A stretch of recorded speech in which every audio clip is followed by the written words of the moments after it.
Test, test, test. I was lost and hopeless when I was at my worst. It's grace that you extended that I did not deserve. I am so Now it is. amazed Test, test, by test. how you have done. I cannot explain the depth of your love. Limits can't contain the heart of you, God.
All right, good morning. Good morning. Welcome. It is great to be back home. Matt and I had a wonderful trip and want to share with that a little bit. Because we're on live stream, I want to go ahead and introduce. This is Matt Sherman. Matt is one of our elders and agreed months and months ago to begin organizing the books, cataloging, indexing, and creating invoices that would go and serve as a bill of lading, basically, for the shipping of those books. Put together a library of about 500 books, and they are in transit still. They have to wait until they fill a container, literally an overseas shipping container, and then they all go to Monrovia. Then they will go down to Harper, and then one box at a time, as the little bitty plane has, you see, has about 50 or 100 pounds of cargo. So that was what Matt did. And then Matt was just a constant resource to the guys, to me, and so I want to say thank you. Oh, thank you. And so go ahead and greet. It was great to get to go. I really feel like we're doing a really good thing down there, encouraging these pastors and missionaries, and it was just really wonderful. It was great to have the experience of Mike along with me, and to be able to tell me what to do, what not to do, because it's quite a different environment, as you can imagine, and as the pictures will show. Yeah. All right, so what we've done, we've got a bunch of slides, we have a few videos, but hopefully if we get through all of our slides and we have a couple minutes left, I promised David he could have everything back at 10 because he has to get ready for a service at 10:30. So we will dive right in, and we want to take you to Liberia this morning, and then hopefully if there's any time left, you'll have the opportunity to ask some questions. We landed in Monrovia here, and then we took a very small plane down to Harper, and then a very small Jeep out to where Plebo is, where Grace has built the seminary. The original classes, the first week were down here, and then the second week of classes, we flew back to Monrovia, and then again, in two little cars, drove down this coastal highway, and we conducted a week of classes in a town called Buchanan. I'd been in the other two before, but I'd never been there. And great church, great pastor. David James is down there. Just had a ball. Now, the next thing that we did, I'll get it up here, is the planes just kept getting smaller. That is the MAF plane, which is Mission Aviation Fellowship. That's what's on the tail there. And we got in there, loaded all of our gear, and took off. That's the grass strip down in Harper. We had quite an experience going down. Did you see the people on the runway? Oh, yeah.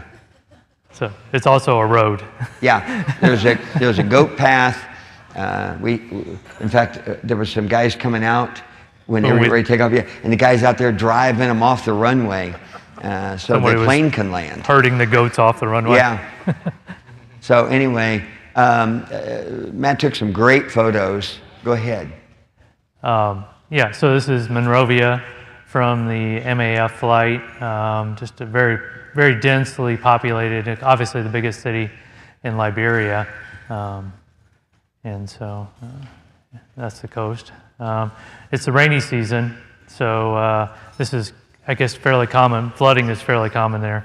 So there was, a lot of these houses were water right up to them or water into the house. Yeah.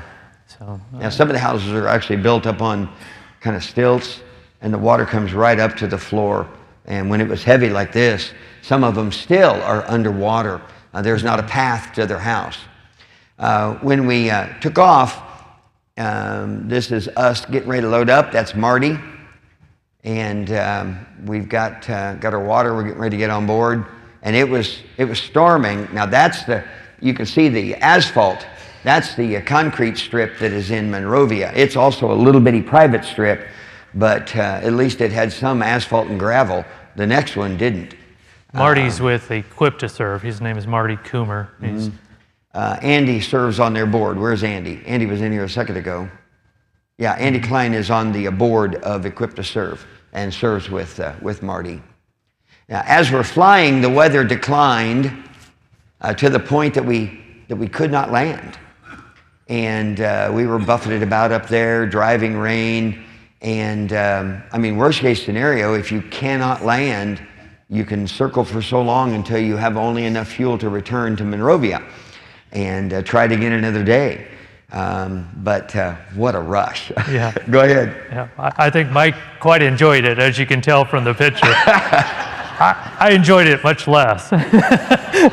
The dropping and the buffeting, and it was very, very, very cloudy. And there was just a slight opening. We circled for probably 20 minutes. Yeah. And the pilot the whole time was watching the radar, and of course Mike loves planes, so he was geeking out on all that. And as we landed, muddy water was just splashing over us because the water was like that deep on the runway. That's what we landed in. You could kind of see the airstrip because where he had landed before were still gullies of water, and so he just tried to put the wheels in the water and land. And as Matt was saying, the mud came up and covered our windows up and splashed under the wings as we went down. But he got us stopped. So man, it was so fun. I think more fun for Mike. This is in Plebo. Again, Matt was so diligent about getting some good, poignant photos. He was taking just along the street. This is where he and I walked 2 or 3 times. I took him through the marketplace, which was across the street.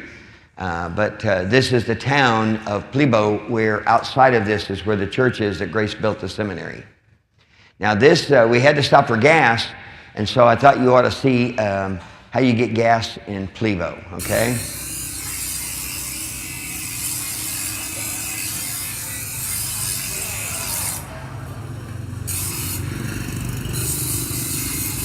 You see the jars of gas behind them? That's the gas station.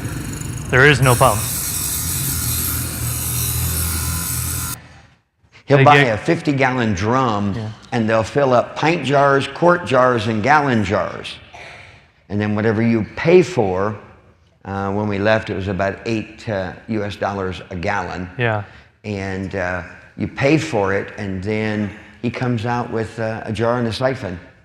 And he just starts. They have in the drum, they'll fill up each jar one at a time. So he'll have pint jars for the motorcycles and quart jars if they're really low on the motorcycle, and then gallon jars for the very few vehicles that we saw around.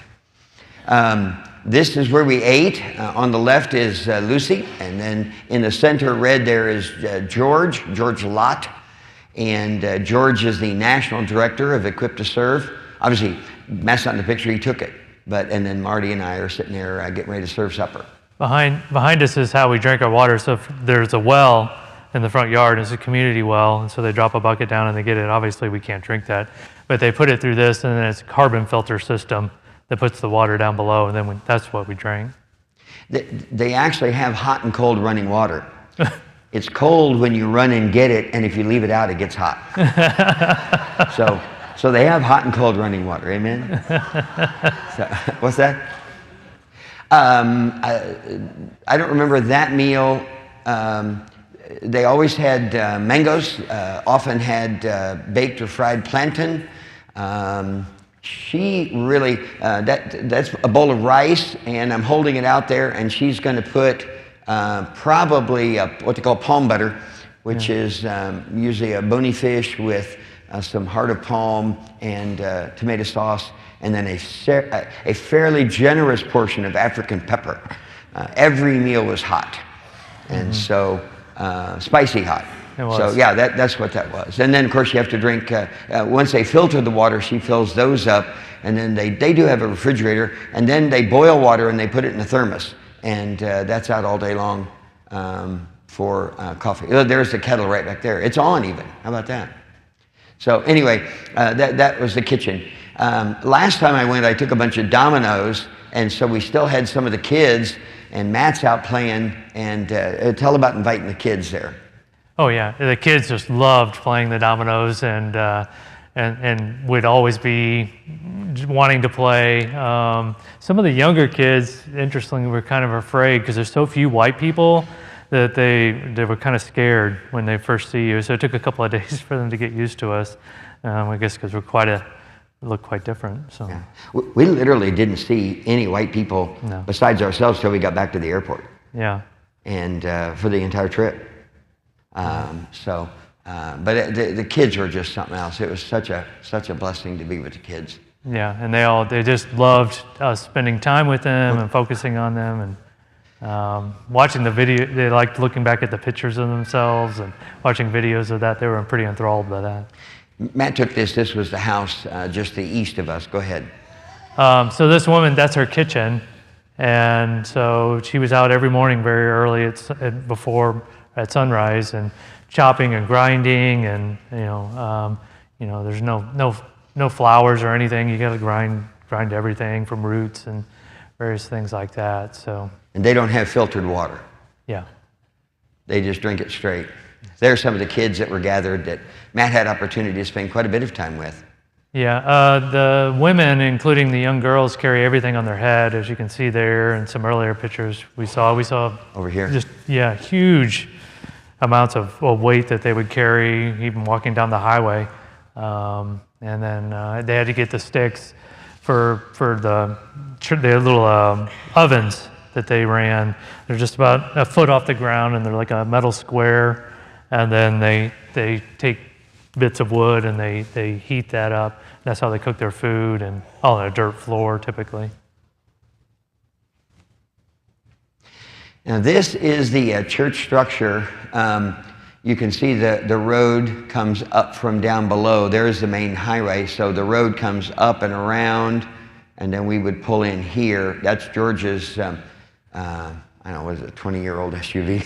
Yeah, I think it's like 14th owner or something like that. Man, it's something else. Anyway, when I was there last year, this church structure is all that was built. They had a thatch-covered kitchen, and they had a tarp-covered dining area, all bamboo, and all of that is gone. And what we did in our 70th anniversary for 2023, what Grace did, was they started and they built first a dorm room, and that dorm will house 24 students. There's 6 bunk beds on each side with a large common room in the center.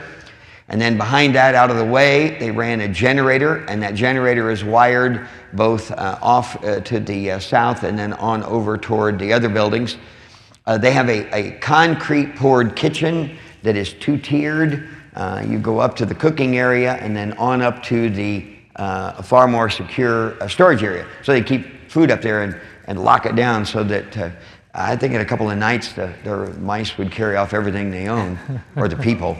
Yeah. And so everything is in the kitchen. And then this is a huge open air pavilion. I mean, the size of a good-sized pavilion here in the States.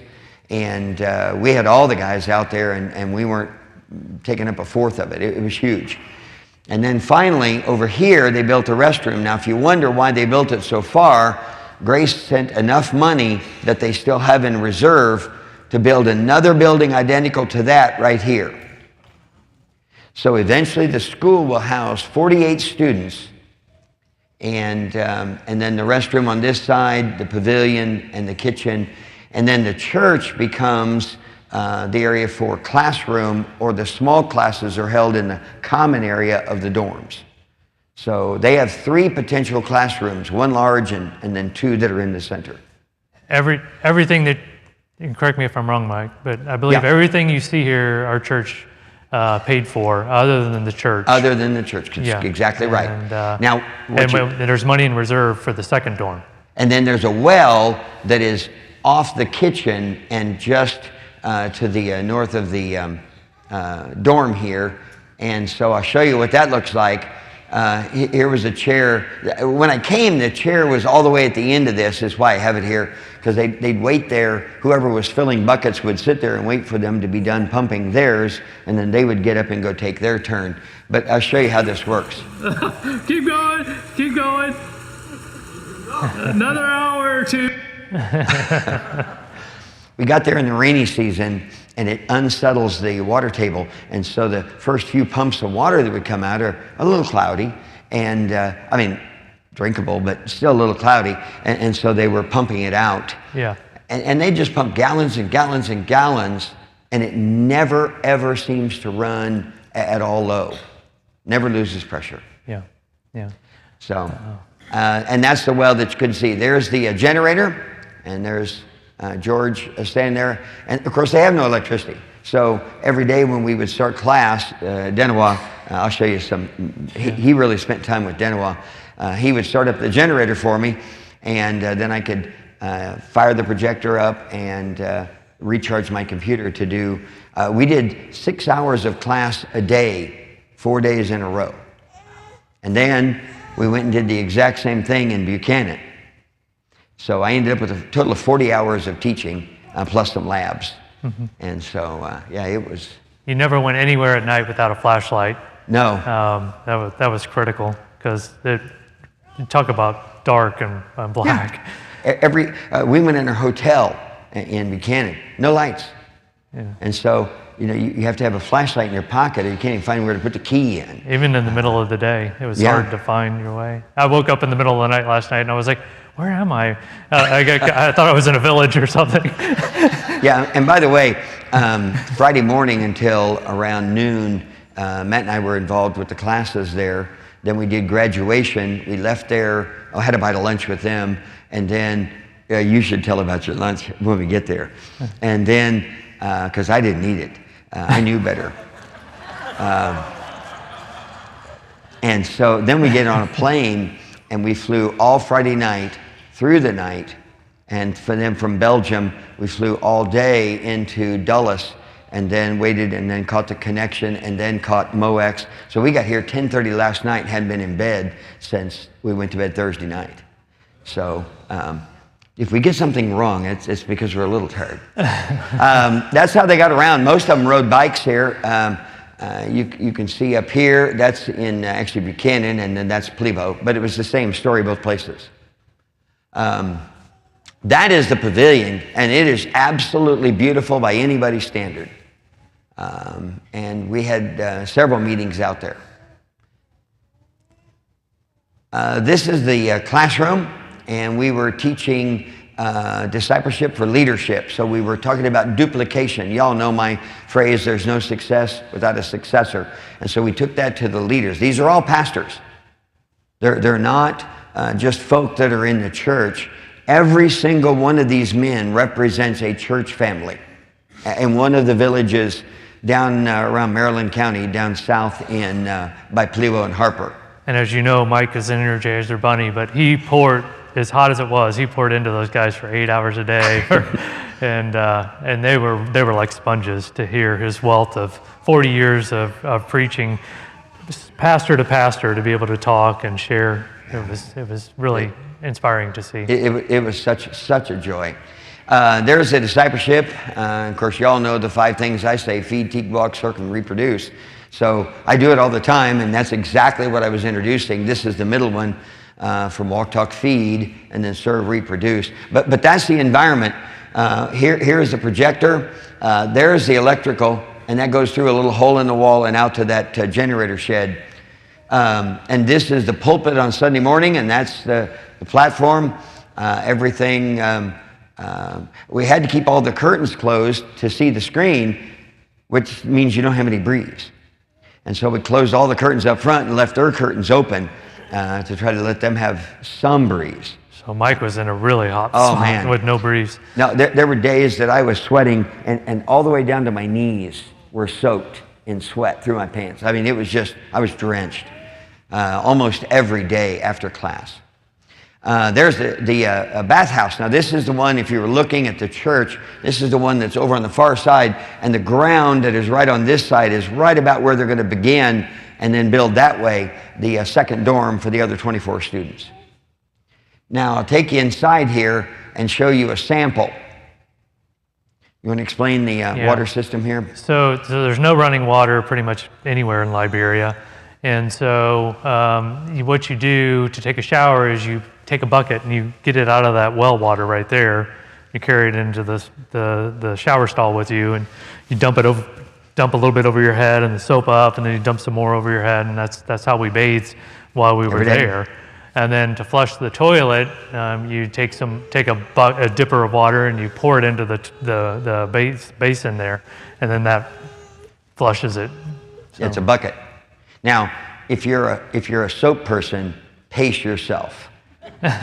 Because if you use too much water soaping up, you don't have enough to go rinse off, and it's very embarrassing to go out and get a refill. Okay? So pace yourself. Yeah. If anything, have a little extra rinse water. Okay? Just word to the wise if you go with me. This is the dormitory area. And again, this is inside the dorm, and each side is the same with a large center area in the middle. Now, when it was really raining, the guys all rolled their motorcycles in there because it was just pouring rain. And that's not really what it's designed for. But that's the bunks they sleep on right there. And then they have each one of them. I only have the one in this picture. Matt was only able to catch the one. Here's the side of one. They all have just wooden shelves. And when they come, they unload their stuff and their books, and then that's where they live for, well, what's coming up will be 2 months that they will live and be in these bunks, 12 guys all together. Go ahead, I'm sorry. Oh, no. This is the kitchen area I was talking about in 2 stages. One is the open cooking area, and of course it's open because of all the smoke. And then that's the prep area. And then it's even a little lower than up here where the storage area is. And so they'll receive in bags of rice. But I've seen those motorcycles, little 125s, carry 50 pounds of rice and the rider. And they negotiate those hills, and they'll get 50 pounds of rice up there, and just one bag at a time, they'll fill the storehouse. Yeah. And those ladies really were enjoying that concrete floor. Later, you'll see the old kitchen that they still use as a fire kitchen. So they were trying to keep the big flame that they had to have for a big group like Mike was teaching. They had a separate area to kind of keep the flame out of this new building. And there is the serving line, and so they put everything in these big pots, and so there's your rice, and then right behind her would be some bony fish, maybe a chicken leg, maybe you could get half a chicken thigh, and then that would be the sauce. Sometimes the meat was in the sauce, and then if there was any what they call bitter balls or stuff like that, they would throw in there. They're building a plate here. That's my plate, and my plate was never what their plate was. Yeah, they were always giving us the choice cuts. One time, one of the guys, I think in this picture here, handed me over his plate, and the cook was like, no, and took it away from him, and then gave me like a piece of backbone meat and the spinal cord and stuff. Yeah, they were very anyway, but what he had was just a fin of a fish, And so I guess they were trying to They treat were. us special. So They were very kind. This is the front port of the church. So now you're looking forward. You can see the back of the dorm on the far right-hand side. But the building is just shaped like a T. The library that Matt is doing will be on this side. This side, because of the apartment, that's where Denawa lives, it is raised up about a foot. And so they didn't want to put the library over here. They put the library, and they're building the shelves now and waiting for the books whenever they can get there, maybe still months. But when the books get there, then Harrison, George's son, Matt taught him he wants them arranged. But that's the front of the church. yeah, it worked out well because actually Harrison's going to be the librarian, so got to spend a lot of time with him, and he's a very bright young man. Actually, George's son. Yep, And, very bright. And so he was showing him all the spreadsheets and everything. Now, one of the things I did was teaching to observe, interpret, and apply. And so the OIA method, we had a worksheet. And so every time after the 3 classes, I'd hand them a worksheet. I'd have them divide up and say, you go practice discipleship and practice on each other. And so they would go out and they would fill the pavilion. And sometimes that even got kind of noisy because of the metal roof. And so they'd go out maybe even on the front porch of the church and sit outside, and they would do their Bible study and their discipleship work. Yeah. Again, another shot of Plebo. Now that's, I guess that's me, I'm sorry. There's Marty over here. So, but frequently I appreciated both Matt and Marty would say, hey, how about this? Or they would interject and add, and it was such a team. We really all worked together so very well. Go ahead, and you talk about Denawa. Okay, so Dan was a caretaker there, and really it's kind of a message of forgiveness because he was involved there's been 2 civil wars recently there, and so he was, I think, involved on the other side from what I've been told, and but for George to have him there, and just a real heart of forgiveness. Anyway, so he lives in that little apartment down below. And he was walking me through while Mike was teaching one day through all the property markers on the place, and just a great man. What he's holding right there, I asked him who cuts the grass, and he said that he did it, and I said, how do you do it? And so that's the lawnmower right there is a sigh. So you get down like this, and you go like this, and walk around like that. So I don't want anybody complaining about mowing their grass anymore. He was just everywhere and always helpful. Then again, that's there. He was talking about the old kitchen. Yeah. So there was so many people, and the way the food is coming in such raw forms to be prepared, it takes a lot of people. So there's probably 10 or 12 women that were helping, that were pastors' wives, members of the church, and they were there all week, and they're very early starting and grinding and chopping, and a lot of times just sitting on the ground, kind of like this woman is here to the left, squatting, and the ground's their prep area. But this is what the kitchen was before Grace built them a new kitchen, and actually, this is outside of the property line. I don't think they knew at the time. I don't think so. So it's a good thing we're building them a new kitchen, because at some point this may need to go away. And it is just jungle past there anyway. I don't know that we got a picture of one of the termite mounds, but they have those termite mounds that they pile up, sometimes 4 or 5 foot tall. And the first time I was there, man, I thought that was such a curiosity. I'm running up to get a picture. And one of the guys said, now Mike, be careful, because the lizards come and eat the termites, the ants that are there. And I thought, well, yeah, I'd love to get a picture of a lizard.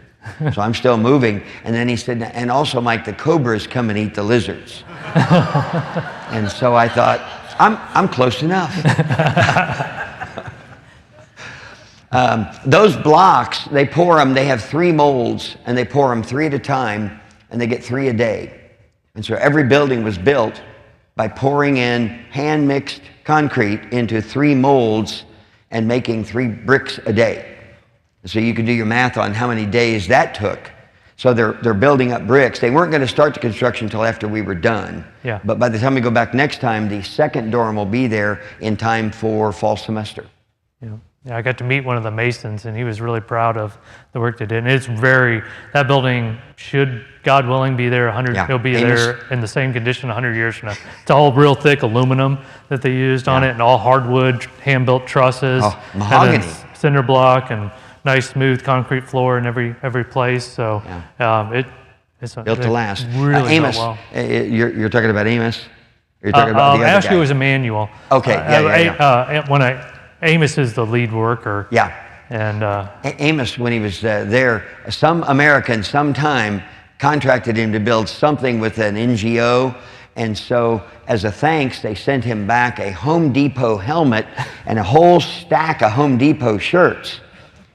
And so he still wears them, and so everybody in town, I didn't know his name until this trip. I always called him Home Depot. Hey, Home Depot, and he answers to it. And it is so cool. He's a nice guy, and he was there on Sunday. Very and, a talented believer, craftsman and a leader in the church. And Yep. as you'll see later, he drives the church bus. Yep.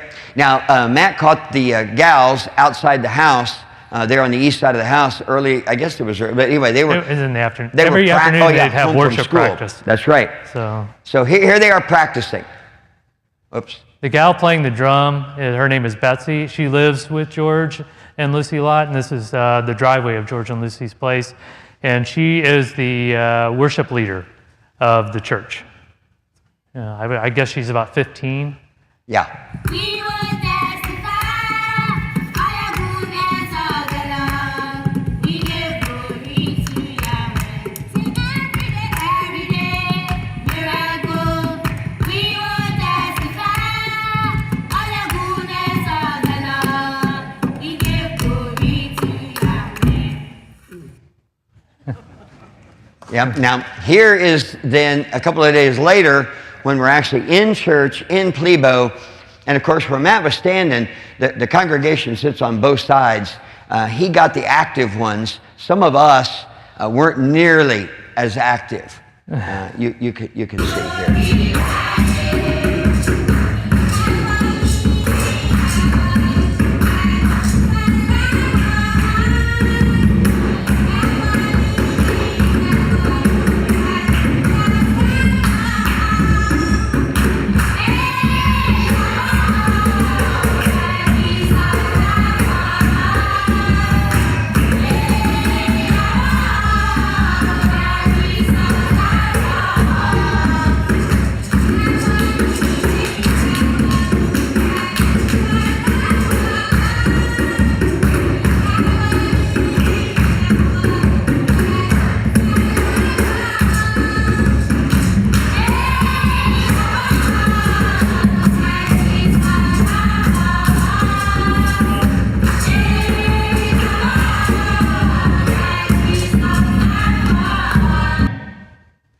So the facilitator is the one in the brown shirt. The Sunday school teacher, we went early, and he was the one here in the green shirt. And most of the adults are sitting a little further back and on the right-hand side of the auditorium. So Matt was getting there what he could in the action. This is the church bus. And that's Home Depot. Maybe you can even see his shirt. He's got it on right now. Yeah. Home Depot. And I actually tried to get another one to take back to him, and they didn't have any logo shirts. I said, man, you guys are missing out. I said, you should send him money. He is advertising for you. Now, it was rainy season, and so the church bus got stuck. It is spinning, spinning, spinning.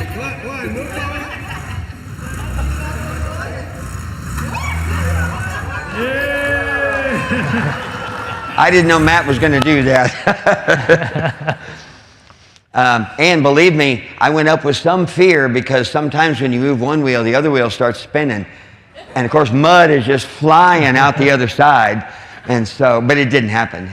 By the time they actually got going down the highway, I counted like 20 people on that motorcycle.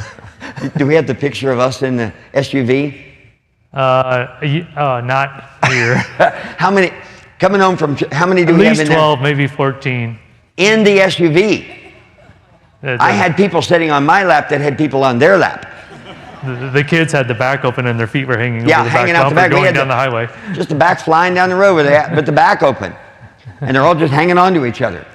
So anyway, this was the class. This is a banner they had out front explaining to the community what we were doing, just so people are, well, what's going on up there? So that was the banner. They took it down so that we could get some photos.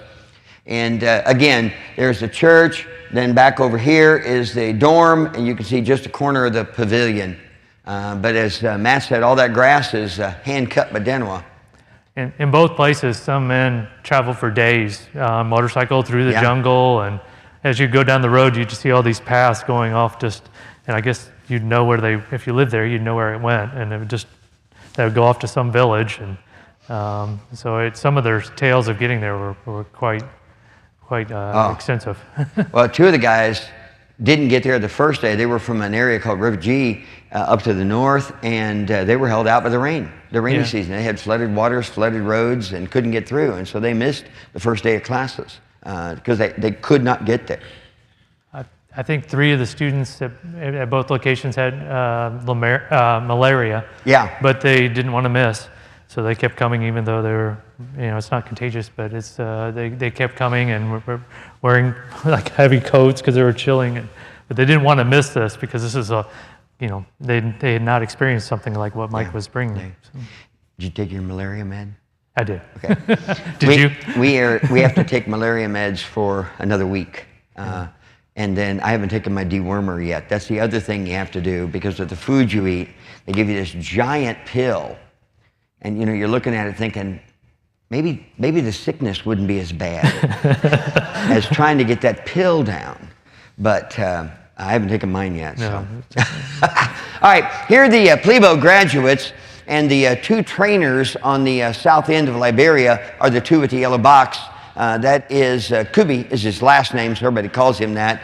And then Pastor George, and next to him on the right, and he is the national director of the Liberian ministry in Liberia.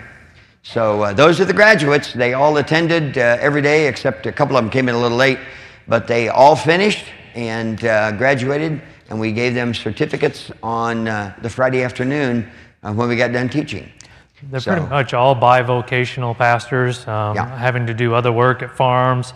Several worked in plantations. A few, they have a lot of rubber trees, so rubber tree plantations. Firestone and some other car companies or tire companies are there. So some guys work there. Some are policemen. Some are, quite a few of them are councilmen and various politicians. Yeah, we had several but a lot of them would tell about their home, and they had amenities here that are nicer than anything of where they live. So when you see what we had there, and then think about that where they live, One guy told me, he's like, next time come and see me in my village in the jungle. It's like a 2-day trek, and he goes, you'll see real Liberia. He goes, this is luxury. So no bucket bath. Then we moved, and as I said, we flew back up to a very boring and uneventful flight. We flew back to Monrovia, and then we hopped in a couple of little cars and took quite a ride. I felt like I was in Le Mans, We were 90 kilometers an hour down some of these roads, coming up on walkers, donkeys, and bicycles, and motorcycles. And but weaved around all of them. Got to Buchanan, and then set up on the Monday, and then began classes Tuesday, and then we went again, the whole set again for 4 days. Now, again, with their generator, they actually had a fan that they were able to blow across the front. This is a classroom, so that's supposed to be for the school teacher.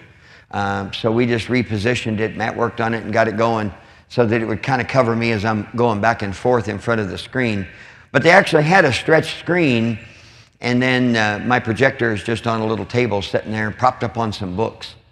May not have a picture of it, but there were 30 in this class, and so it was full up. That room got hot, but boy. Our second week at Buchanan, Adam DeMark joined us. Oh yeah, that's Adam right there. Yeah, he'd been finishing up his master's degree program in the States, and then Marty Coomer was with us the whole time, and those guys are just great. They've been working with these guys for a long time, and their goal is to reach every county in Liberia, and they're getting pretty close to that goal. Yep.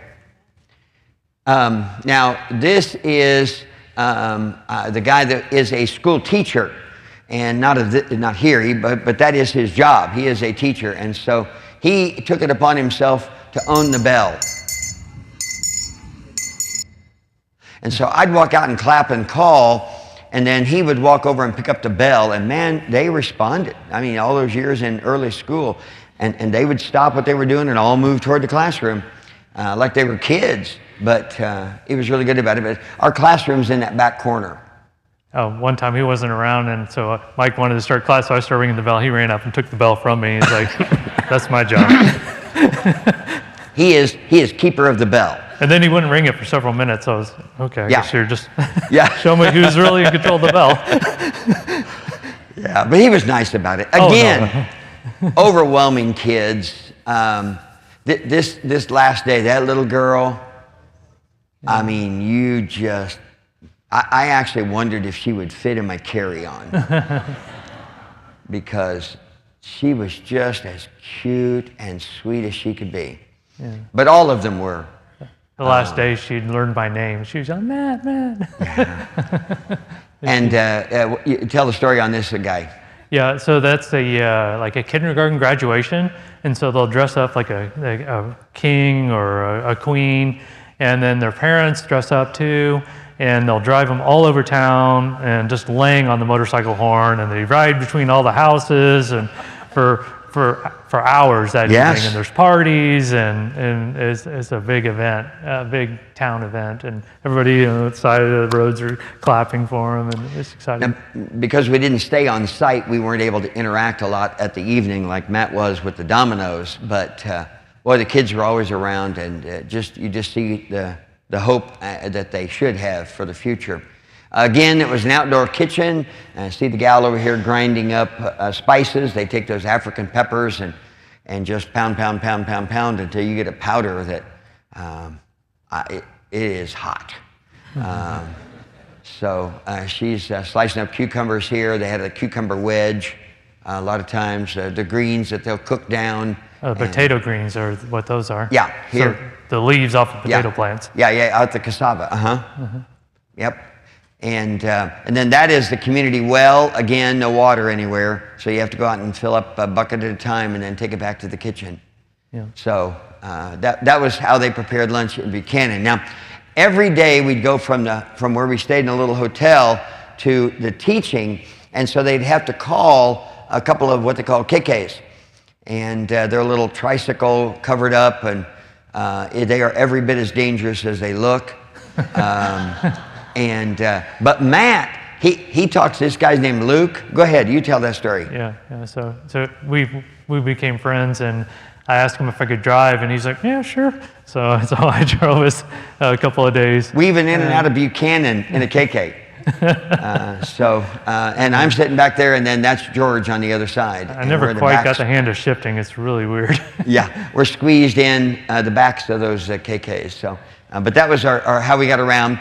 This is the hotel we stayed in, and it is the absolute best hotel in Buchanan. No electricity, water usually, and no charge for the bugs. This was Matt's bathroom. His came with a toilet but no ring and seat. And so, and then the obligatory bucket to rinse off with. I had to shave every day out of one of those little pots, and there's no mirror. Yeah. There was no mirror in George's, and there's a mirror, but to use the mirror, you'd have to be standing on the toilet. And so, you'd kind of lean and look. Okay, I gotta. Yeah. And then it was quite a challenge. A lot of challenge. Matt, it was so hot one day when we came back. Matt goes out, and I think you said you were about this position, and he sketched the motel. And so that's his sketching right there. I thought he did a great job. But that's where we stayed. I never realized a toilet seat was a luxury. Well, and then when you go out, toilet paper is a luxury. Bring your own. Yeah, for sure. So anyway, back in the classroom again. Matt grabbed this from a different angle. It was really neat because I told him, I said, do you guys have a whiteboard like I used in Plebo? Because, I love to answer questions, and then I'll say, yeah, and so I'll go up and start scratching out those verses or diagram or something. I love doing that. And so the blackboard was originally on that wall. And I said, oh, there's no whiteboard. I would love to have used that chalkboard. I went out and got something in the KK to bring it back in. They peeled it off the wall and remounted it over here with some nails, just drove them right into the concrete. Yeah. And moved the blackboard for me.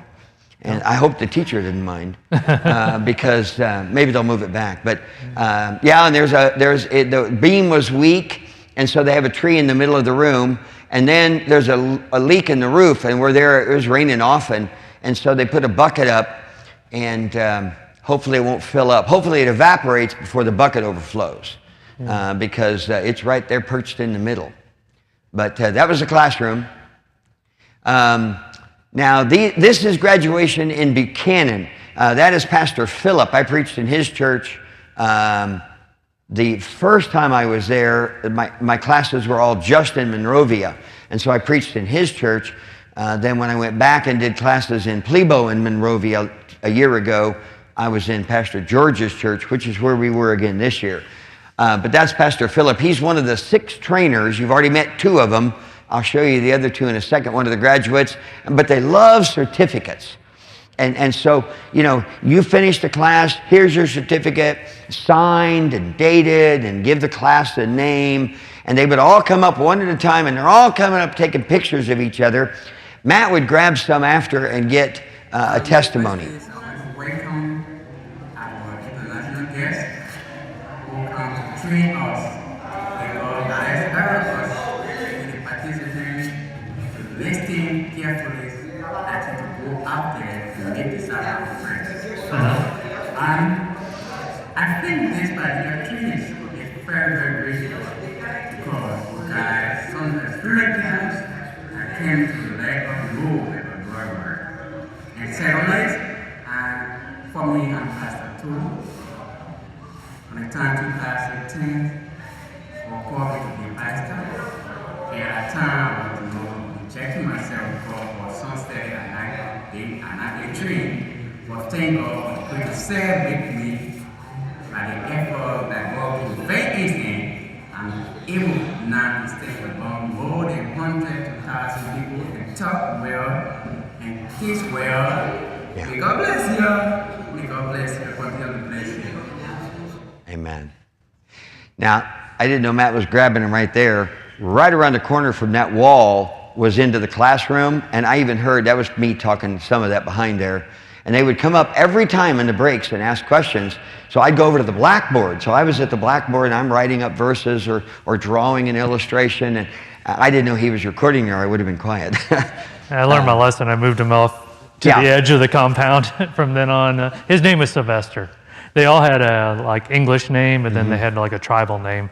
But they always, to make it easy for us, they give us their English name. Tell them this tribe is of the north, and so go ahead. Oh yeah, they're the Bassa or the Grand Bassa. Grand Bassa. Tribe.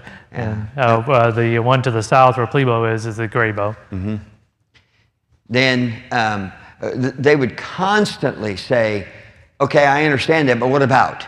And to understand their English, because obviously you could tell it's a challenge sometimes, I would go right up to them and I would listen, and then if I didn't get it, sometimes Adam or Marty would have understood the question better and clarify it. But I always wanted to take time and answer their. See, I'm wearing the 70th shirt right there. That's us, our 70th anniversary shirt. Mm-hmm. And try to spend time with them. Here was another testimony that Matt said he moved him out to do the interview into the yard. It's not a lot quieter because you trade me for a bunch of kids. His name is Abraham Sherman, and so we had the same last name, so we kind of joked about being brothers. I think they look like brothers, amen?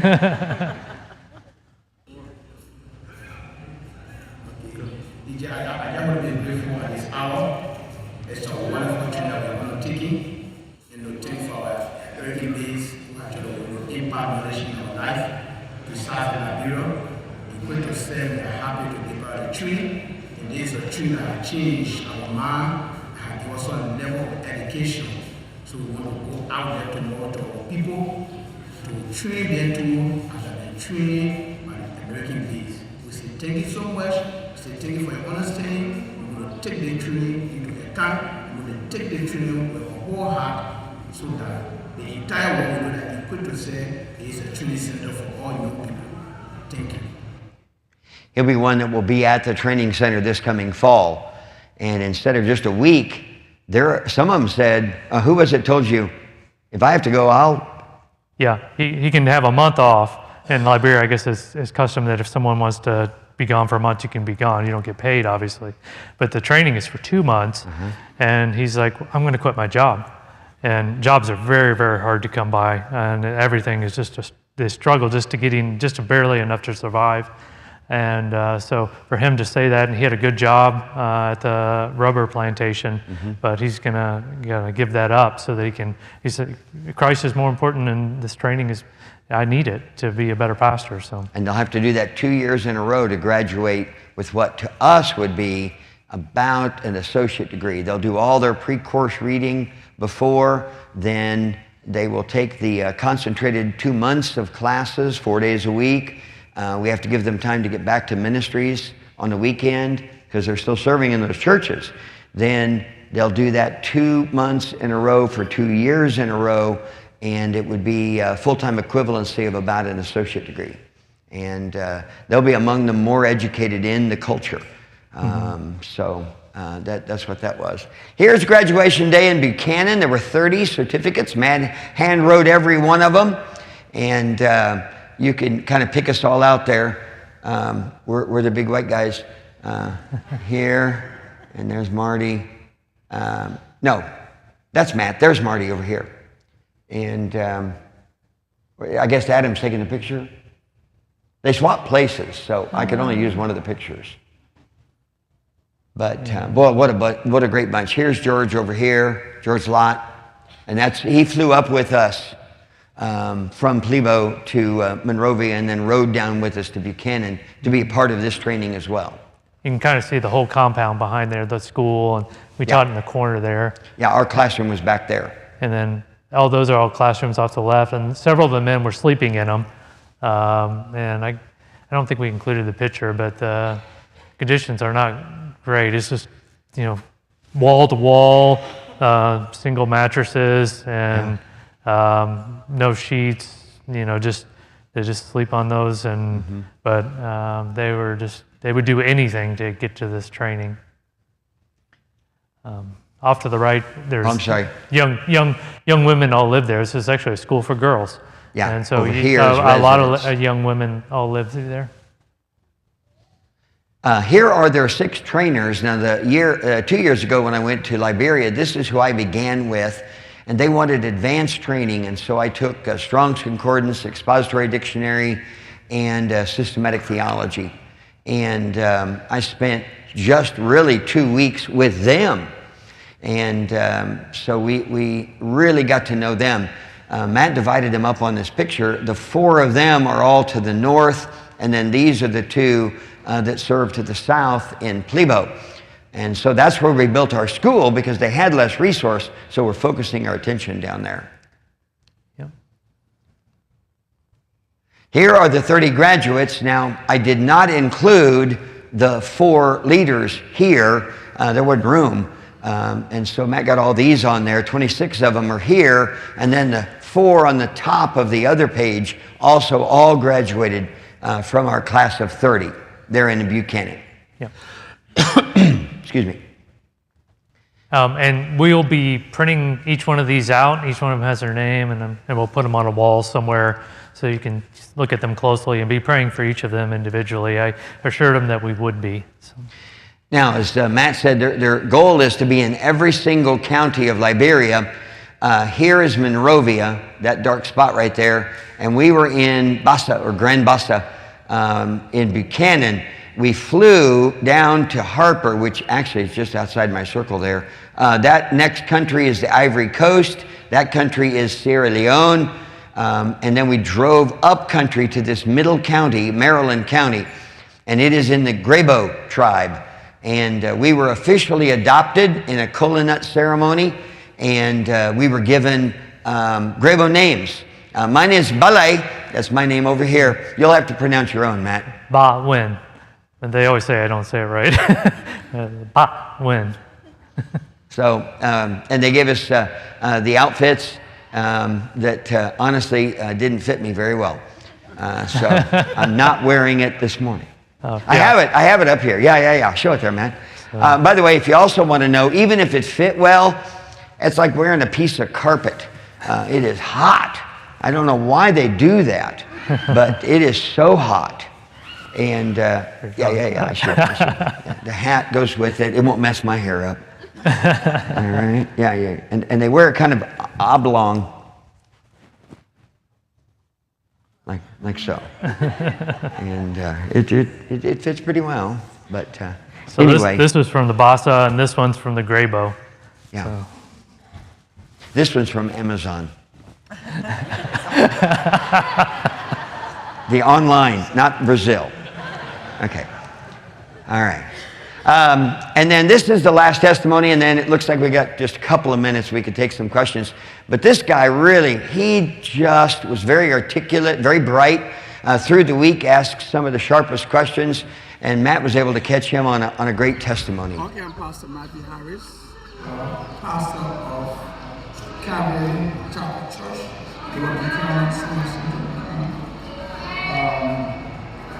I'm very happy about the training. We quick, 3-7 go to serve the people. So I'm very happy to come in contact with this teaching faculties, biblical faculties. So it is good. For us, Calvary, we are evangelical United Church. And for me, I find it as a body of Christ to also be a friend with other Christians, share with the gospel. But in Christ, there is no love, so it is always. So I'm very happy to be with you here. I'll share with one of my colleagues, one of the who is a doctorate holder. I'll tell you, I said that, the gospel in the inside is not taking what the God says, because you see, now you see people in the 70s, you can see this, but now you see America come together, even Liberia, we have cultural, diverse cultural background, different tribes, we all come together as a body of Christ in the unity of Christ, and we just want. So I could say, a Christian in your brother, good. All right. You're welcome to ask either one of us any questions on our own, but was there something that I wasn't clear about and you have a question particularly? We are here reporting on what Grace did in building the seminary. And you guys were so faithful, so generous, and you deserve every answer and response to what we did. We took our 70th anniversary and bought somebody else a present. That's literally what we did. And I could not be prouder of our church. And so what would you like to know that I didn't say about the building, especially in Plebo? Yes, please. Why no female ministers? Why no what? Female ministers. Well, they do serve a lot with, of course, in worship. In fact, almost every one of the worship leaders in any of the Liberian churches I was in, it was Miriam, not Moses, that was doing the leading. We didn't have. There was 2 gals that were there. Most of them were training as we have Women of Grace. They were training, and so we had Sarah in the first one and a gal named Esther in the second one. And I think there'll be more as we go along, and we would welcome it. But like I said, there's only going to be 48 chairs available this coming fall. Not this fall, the fall of 25, which will be the inaugural class. But we do have some, and I think there'll be more.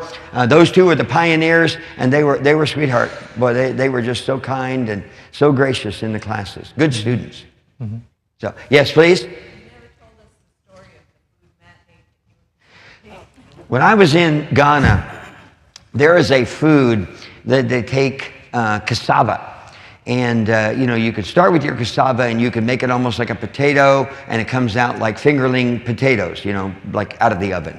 And then you can take it a little further and do some mashing of it, and it's like a mashed potato, a little thicker, but still there. If you pound the absolute snot out of it, I mean, you pound and pound and pound and pound, an hour you pound on the cassava, it turns into silly putty. Yeah. And then they cook it, and then they serve it. It doesn't do any good to chew it, because No. it doesn't change its consistency any, and it doesn't break it up any. So whatever you cut off or grab with your fingers, you just swallow it down. It is a way to carry gravy to your belly. Okay? That is all it is a way to transfer gravy from the plate. And so you swallow it whole. And I don't know, it took, a couple of days to digest? Yeah, I didn't want to eat for several days after. I knew better. It's called Dumbo, and I felt like Dumbo by the time. Yeah, they called it gumbo, but it was just more like gum. And I mean, imagine swallowing gum, and then it just kind of sits there. So They also call it fufu. Yeah, they call it fufu in Ghana. Yeah. And so Matt's like, are you going to get some of that? I said, no, but you should. Yeah. And so he did. A lot of the fish we ate was dried and was in the market, and it was just, they catch the fish and dry them in the sun, sell them out in the market, and then they would cook it, kind of rehydrate it. And since we were on our guests, we oftentimes would get those, but and then all the way down to very small crawfish, and I'd never eaten a crawfish shell and legs and everything, Whole thing. the whole crawfish. But they were, so I was like, I'll try it. It's pretty good. Yeah. And a little crunchy. And all the stuff that you clean off, when you're fixing up meat, trimming it out, all that goes in the soup. So yeah, they don't waste anything. And you just want to be careful. Any other questions? I got literally a minute. Go ahead. Yes, please. Is the food sufficient for them? Do they grow their own food, or how do they get their They have the means to grow far more than they eat. They waste very little. The problem isn't actually growing. The problem is preservation, transportation, and then any kind of preservation. They don't have a way to hold it. If you pick it, you got to eat it, or it spoils. And so, like the bananas, they got banana trees everywhere. But then Lucy said one morning, we're out of bananas. So I said, just like dumb American, we'll go to town, we'll get some bananas. And she was kind. And of course, we walked all over town, there weren't any. Because you pick what you think you can sell, you don't pick any more. It's not like a Walmart, And so we looked all over the place. Yeah, you eat what's ripe. You don't preserve it in any way. They're called green fig. We bought some fingerlings, and they weren't quite ripe. And Lucy's like, we can't eat those. And then she did find some for the next breakfast morning. Yeah. And we eventually ate ours, but it's that kind of a thing. So, but that's their problem. They could grow far more than they could eat. But how would they harvest? How would they keep it? And then how would they ship it? Again, what fits on a motorcycle? 125. Yeah. That's it. Or carry it around on their head. And how far are you going to go? So yeah, very, very localized. One guy told me you just go and take a shoot off of the plant that you like, stick it in the ground, and eventually it'll be a tree. 9 times out of 10, it'll make it. It rains so much, you don't have to do anything to care for it other than keep the weeds back. But I mean, Midwest boys, we're out there driving around when we went down to Fish Bay. We're driving around and we're looking at, there's no fences. And you could run hundreds, thousands of head of stock out there and grow, enough beef to have a McDonald's in every town, But they don't do it. We saw very few cows and scrawny little chickens. So, they could. It is 10:02. I've really, really taken time. Matt and I, either one, I'm sure, would be happy. Matt, would you just read the young man we left in charge of the library? He wrote a letter that was signed by every single one of the plebo graduates. So all 25 men. And he wrote a letter for them to our church family. So please. It's addressed from Equipped to Serve, Plebo, Maryland County, Liberia, West Africa, June 27th, and it's addressed to our church. It says, Dear Christian brethren, kindly accept our sincere compliments. The beneficiaries of the Equipped to Serve training program in Liberia are delighted to have you as part of the Equipped to Serve family. We write to appreciate you for rendering support to us through learning and teaching materials, as well as contributing towards our learning facilities, which is the buildings that our church built. In view of the above, we hope to see more of God's blessing to us through you as we continue to work together to spread the words of God. We therefore want to assure you that we will continue to make use of the knowledge and materials we acquire to equip others to make more disciples. Sincerely, Equipped to Serve, Liberia. We'll hang this up somewhere so that everybody can take a look at it. Come up and take a look at the shirt and ask any questions you want. But I think they arranged some sweets and stuff out in the lobby. So go get some coffee and a donut and then come back to church at 10:30, okay? Let's stand and pray, and we want to ask God's blessing, okay? God, thank you for such a church with such vision to build a facility that will train generations of Liberians. I pray, God, that each of us, determined, will look up some of these men in heaven and say, whatever happened? How did it go? How long did it reach? How far out were we sent? God, thank you for this opportunity. Thank you for Matt. Thank you for our pastors that held together while we were gone, and our elders. Thank you for our staff. Thank you for our missions committee. God bless Grace Bible Church for this mission outreach. In Jesus' name we pray. Amen.